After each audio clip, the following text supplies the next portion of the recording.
if you choose to, by a show of hands, how many of you have or have had cataracts, maybe even needing surgery?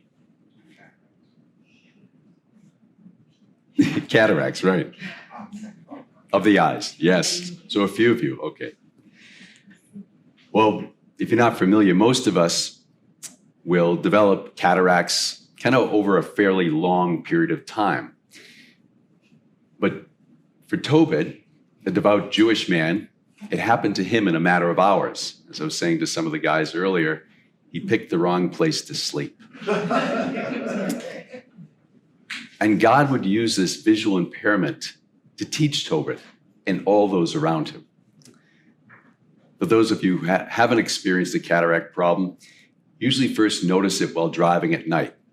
Those oncoming headlight beams cause like a whiteout-like situation that really prevents you from seeing the road, cars, etc. Not good. And as time goes by, it even creeps into the daytime vision. It causes blurred vision and eye strain. And usually what happens that the doctors will increase your eyeglass prescriptions, have you wear special sunglasses. But in the end, if we can, most of us need surgery to be able to see properly again. Now, in Tobit's case, he consulted with the doctors looking for a cure, but he only gets worse, even with treatment. And as we heard, he can no longer see. Some scholars estimate that Tobit was 58 years old when this started, which I can relate to. And we can presume that his lack of sight and inability to work must have really done a number on his sense of self-worth, and perhaps, as his wife suggests, affected his faith and his virtue. If you think about it, Tobit's experience can remind us of Paul when he was knocked off his horse and then was blinded, and then he had those scales formed over his eyes.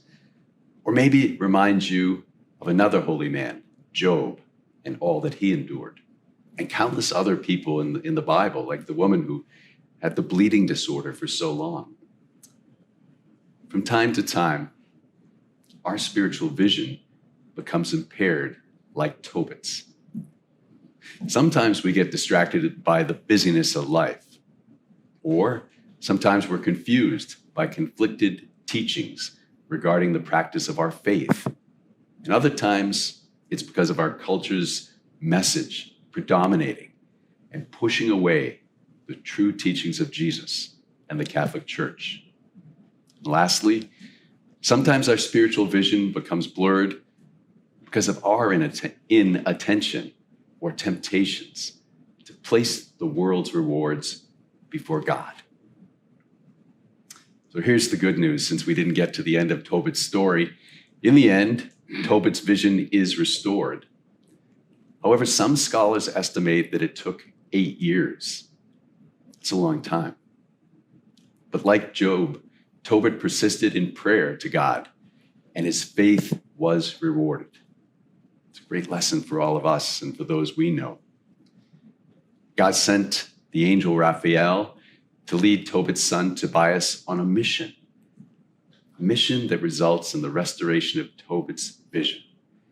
God uses Tobit's son to help in this healing. And I think it's also a reminder of how family members are meant for us to help one another along the way. For whether it's our physical health, our relationships, or our spiritual health, Tobit's story serves to remind us of the importance of turning to God in prayer. And as we've heard in the gospel, the wisdom of God is greater than any of us or the most gifted person on this earth. God's wisdom and healing are meant to help us to grow in our relationship with Him and with each other.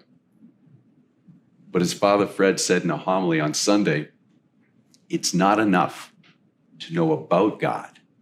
It's not enough to know about His Word. We need to know Him personally. We need to have a friendship with God that allows us to call upon Him for the big and the small challenges in life, especially when we have trouble seeing the way around, the way through things. You know, one of the greatest surprises for me after one of my eyes had cataract surgery was how vibrant the colors are. It was springtime.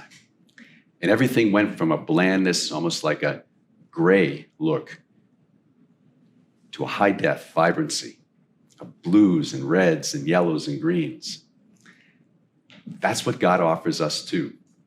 Not just the ability to see where we are to go, but to see the richness of the people and the places along the way when we travel with Him.